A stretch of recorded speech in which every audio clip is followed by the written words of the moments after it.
perfect 4-0 in Modern. Let's see. Keopke on the left, Carroll on the right.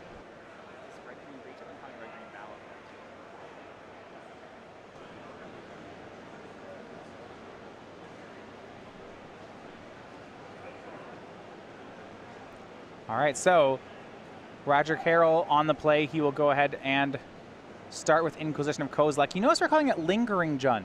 That's because this deck actually does dip into white mana for Lingering Souls. Yep, really light splash, just 2 Lingering Souls in the main deck.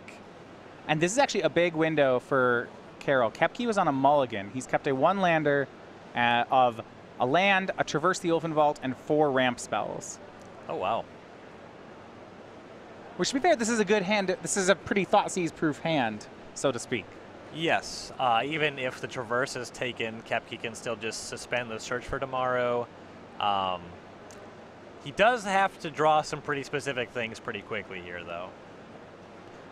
Yeah, mulliganing for a ramp deck is never particularly easy. And there is, at some point, if Roger just takes enough cards, it'll get in Devin's way, regardless of what cards they are. Right. If more Inquisitions come this way, Keopke can find himself in a position a couple turns down the road with no cards in hand and 4 lands in play, where he's just drawing where he needs multiple top decks to even play the game. All right, so Carroll decides to take Traverse the Open Vault. For Keopke, he will suspend Search for Tomorrow and pass. His draw for the turn was one of his 2 main decked copies of Anger of the Gods.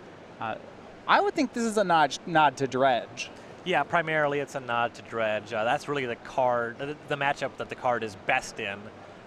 It's palatable here, assuming that Carroll casts a Grimflayer that it can actually kill before Carroll sets up Delirium. Though mostly, yeah, for that Dredge matchup. We go back over to Carroll. More discard, always welcome in the deck. He will go start by fetching. And it looks like it's going to be a 2-drop.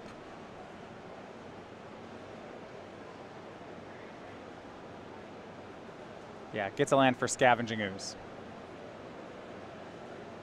As there was a choice between Flayer and Scavenging Ooze, I like leading on the Ooze.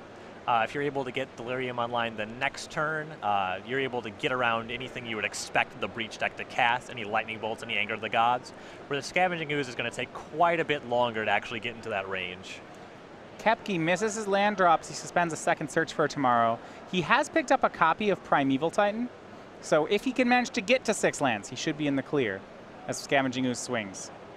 And now it's Grimflayer that joins the Ooze. Now we know that Keopke has that Anger of the Gods. A land off the top here combined with this Search for Tomorrow would be devastating for Carroll. Yeah, Search gets a land untapped, so it's a basic mountain. If he hits an untapped land here, huge draw for Keopke. Yep.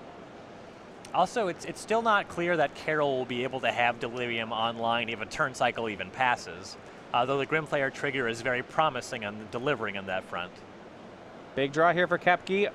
Draws, can he hit a land? Well, he does. It looks like it's Stomping Ground. And there we go. Keopke takes 2, and the Gods are angry as they clean up both of Roger Carroll's creatures. And now Keopke, he still has a couple of ramp spells left over in his hand, so he'll be setting up to draw, top deck a Primeval Titan and then really be in business. He does have to hit, though. Carroll will start to rebuild. Here's Tarmogoyf. But now Keopke getting ahead here. Search for Tomorrow. And in this matchup, the general idea is that if Keopke ever gets a Titan into play, regardless of whether it dies or not, that's where the game ends. Yeah, as long as he's able to keep Carroll's board from having a lethal crackback, he'll be firmly in the driver's seat. Draw for Keopke, upkeep, Search for Tomorrow, goes and gets him a land. He draws another land, so his setup plenty of options here. He has a land, a Farseek, a Tri-Belder all in hand. We'll see if he does have that Titan to finish the game, though. Looks like he'll play Sakura Tri-Belder. It is worth his time in some regards to not play out everything but the Titan in case Roger has a Liliana of the Veil. Right. Some stuff to discard to Liliana. Also hang back for some Valakut triggers down the road. Exactly. He's going to Farseek here. This is his 5th mountain, so now everything should be online for Primeval Titan. and more importantly, for Valakut the Molten Pinnacle. Yep. Sakura Tribe Elder quite strong here as well as a way to sort of gain life against the Tarmogoyf. He'll be able to throw it in front there on the following turn. If you're Carroll, I imagine you want to just point something like an Abrupt Decay or Lightning Bolt at the Sag Tribe if you do have it. Yeah, I love how Keopke, as I mentioned before, didn't play the land there. See, Carroll will attempt to Abrupt Decay the Sakura Tribe Elder because now he's safe from Liliana. Yep, like that play by Keopke. I like using the Abrupt Decay there for Carroll. Yeah, and now actually another smart one, he's going to get a basic Forest. And that's because he already has 5 mountains in play. Right, doesn't want to waste any mountains on his Valakut triggers. Keopke down to 9 on the attack. Land from Carroll and a pass. So Carroll with that Lightning Bolt in his hand, trying to close the deal. He's got Keopke down to 9, but one thing you know about this deck, it's very good at finding Primeval Titan, and here it is. The 6/6 gonna go ahead and search up 2 copies of Valakut the Molten Pinnacle. Remember, Keopke still has that land in hand that he saved from last turn. That's going to be good for 6 damage. Yep, presumably the objective there will just be to clean up the Tarmogoyf. You don't want Carroll to just untap, kill your Primeval Titan, and then attack you for half or more of your life total. Yeah, I have to think it's going at the Tarmogoyf. So this is the 6th land. So you see those, each Valakut will trigger. And Tarmogoyf is shot down. And this is the difficulty because even if Roger has a Terminate for the Primeval Titan, which in all likelihood he does, it doesn't really solve too much. Yeah, Maelstrom Pulse. Yep, now every land drop just deals 6 damage to Carroll's face. Not a comfortable position. Right. I mean, and especially, I mean, he's 1 Primeval Titan from dead. A land drop does 6. A Tribe Elder does 6. Yeah, this deck is just almost all hits for enabling Valakut. Keopke has a basic mountain in hand. It looks like a Farseek in hand as well. So he'll cast the Farseek. So 4 lava spikes, you're telling me. Yeah, 4. So Carroll down to 10. Presumably you just want to play this mountain so it doesn't get discarded to a Liliana.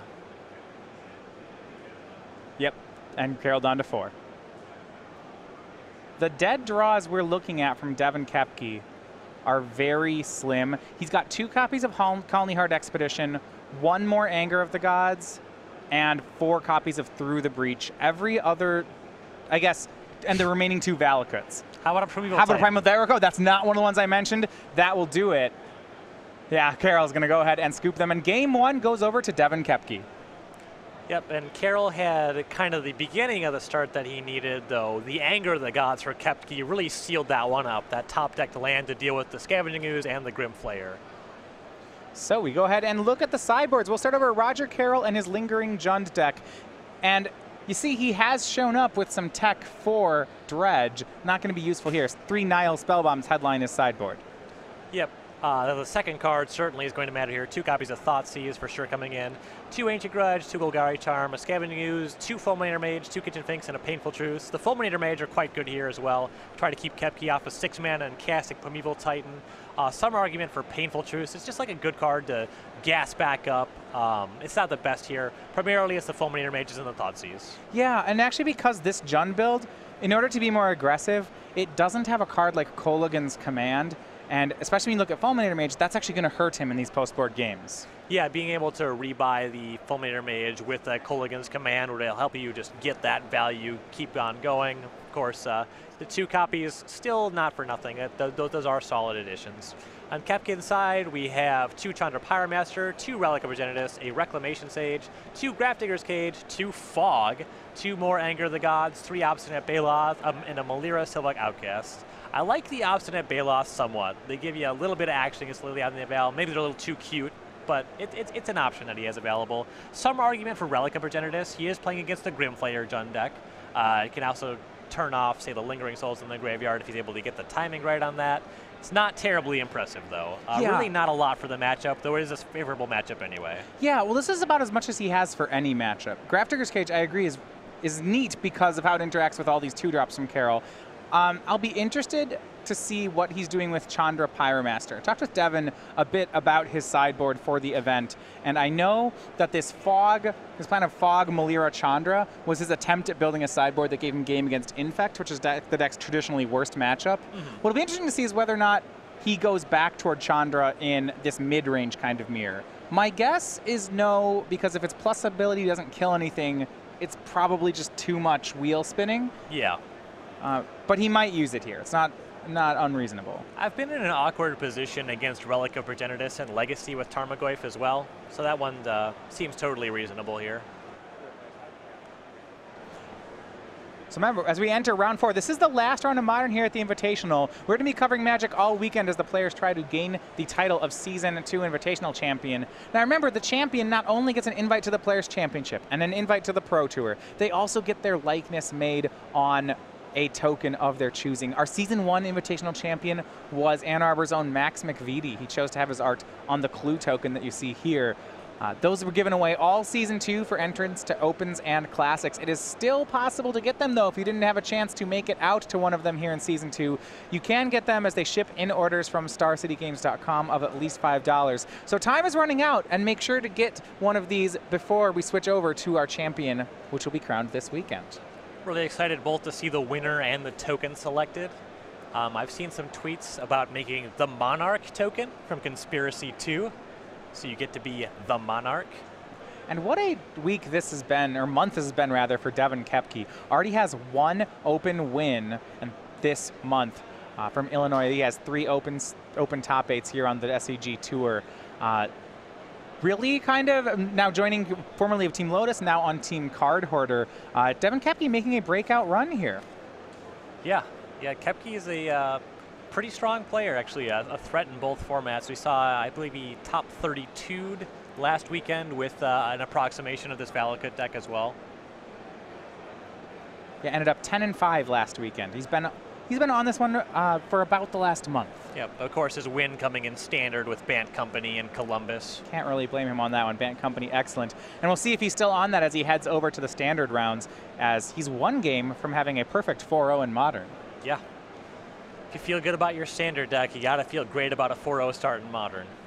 We talked about how big mana strategies are really nicely positioned right now. One of the strengths we noticed that a Breach deck getting second last weekend is this is a deck that can hang with Jund, can hang with Jeskai, and because of Anger the Gods, has some game against Dredge. Yeah, and it's really a deck that you beat with matchups rather with sideboard cards. There's a couple options you have, but mostly it's losing to faster decks. So Carroll starts out on a turn 2 Grim player. You see Keopke right out of the sideboard is a Relic of Progenitus. And he'll go ahead and bolt down the Grim Flare, then exile it away with the Relic. Play a second basic mountain and pass the turn. Now, it's interesting to see whether or not Keopke has kept a green mana source. Yeah, that would be curious. Presumably, there's a fair number of hands you can keep off green. As soon as you cast your first ramp spell, you're there to cast any spell in your deck. Though, they're kind of hard sells. Maelstrom, oh wow, Maelstrom Pulse at Relic of Progenitus from Roger Carroll. It's a very aggressive line, though. Keopke's still off green, he's not doing very much. It's not that he didn't see the play, it's that he didn't have a better option. Does Keopke hit green? There's the basic forest, and here's Sakura Tribelder. And this, if you are the Jund player, you need to beat them before they make a Primeval Titan, and Carroll is not providing enough pressure to make that close right now. Right, he's off pace on that, and this Inquisition is not making things look much better. No, we see a 4th land, Anger of the Gods, Sakura Tribelder, Summoner's Pact, and Primeval Titan. So Keopke's 4th land is already in play, his 5th land is in his hand. He is 1 land from casting a Titan, and he has 2 redundant copies of it. Carroll also had a Thoughtseize I could see going for the Pact and then Thoughtseizing away the Titan. With things like this, I assume that Sakura Tribelder just has to be the pick. The first Titan's already going to kill him, right? I mean, you can either hope to top deck some threats, or if you take the Pact, you can hope to top deck a Thoughtseize next turn. Yeah, you would have a little bit of time. It's not great. Keopke has a ton of top decks that are putting him on time for having Primeval Titan, though it is the redundant element of the hand. And he'll follow it up with a Tarmogoyf. He does take the Sakura Tribelder. Looks like Carroll has another copy of Inquisition of Kozilek in his hand. So yes to the second discard spell you mentioned, but no, none of them can take Primeval Titan. Right. He'll be able to get the Summoner's Pact anyway. So I think that the pick solidly was not the Anger of the Gods. Sure. Fourth land for Keopke. Carroll has to fear an untap and Primeval Titan starting next turn. Keopke played very conservatively there, waiting around to sacrifice the Sakura Tribe Elder until the Tarmogoyf attacks, even though he's at 20, just covering all of his bases, playing it as safe as possible. Draw for the turn for Roger Carroll was a copy of Liliana of the Veil. He'll start by attacking with Tarmogoyf. Kevin looks like he will go for the block sack. I don't believe he has the land in hand that he needs for Titan. And there's some question as to what he wants to get here. If he wants to cast Titan, he'll have to get the second basic forest, which is going to hurt his mountain count. Yeah, sets him back a little bit. Though, assuming Titan survives, that'll get corrected pretty quickly. And even if the Titan dies, he still has the Pact, though. He has another Titan, right. Carroll should be Inquisitioning that here if that is the makeup of his hand. And Carroll will just pass. Keopke draws, it looks like Cinderglade. And this is surprising. If Carroll has Liliana and Inquisition, he can't hang back here. Keopke will cast Primeval Titan.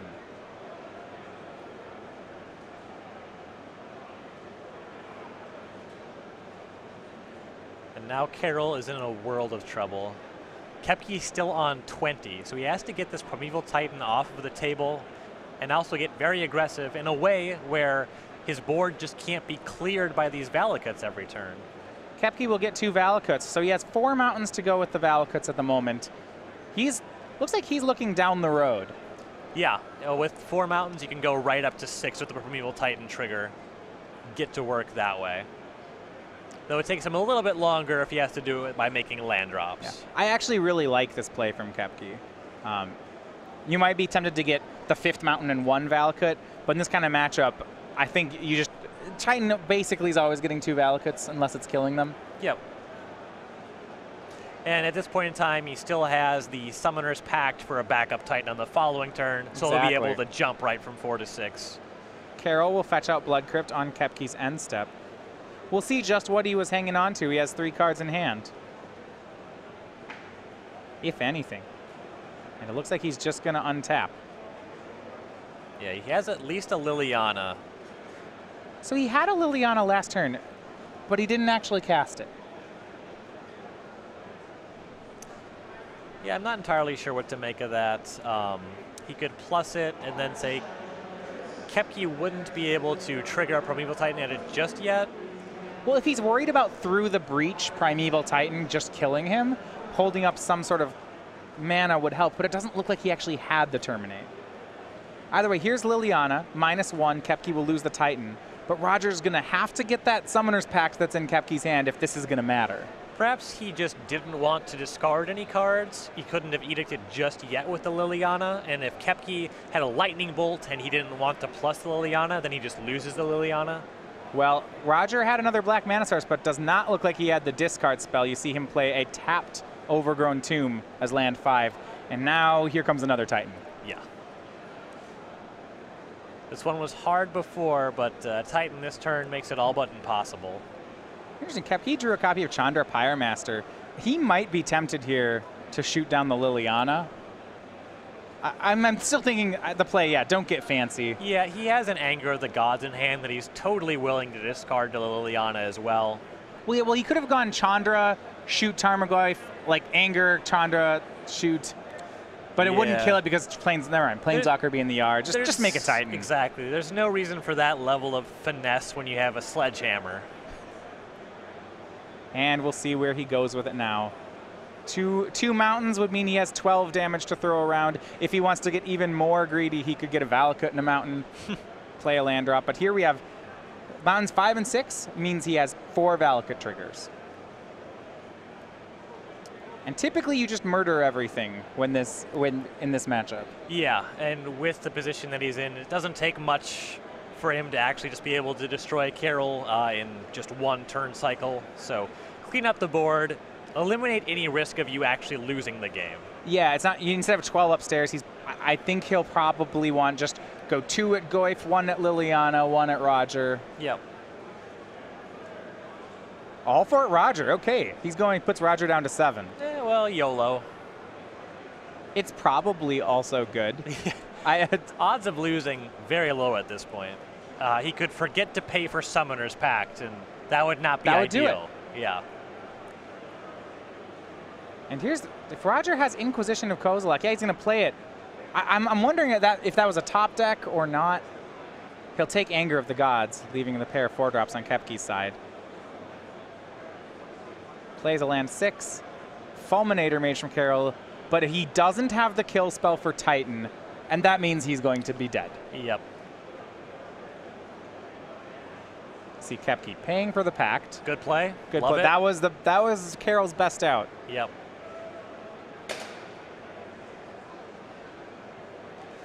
You know, if Carroll wanted to prevent any triggers from mountains entering the battlefield, he would have already wanted to use the Fulminator Mage on a Valakut, though just with this Primeval Titan, he's already going to be dying here. So if you go back to that play where Keopke puts Carroll to 7, I think what we're looking at is 7 is a really convenient number in that a land plus the Liliana in his hand makes 7. Or the Chandra, rather? Yeah, plus the Chandra. Yeah, sure. And here's an attack from Keopke. Shows a Farseek in his hand. Tons of damage, certainly 7 points of it. And 2-0, Devin Keopke completes an undefeated run through the modern portion. Great start for Keopke. In excellent position. Be very dissatisfied to not make day 2 from here, but I think that he'll be pretty high on the leaderboard for the weekend, or rather the players to watch list. Yeah, perfect 4-0. And as you said, his open win this season was in Standard, and now he gets to play that for the rest of the day. Yep.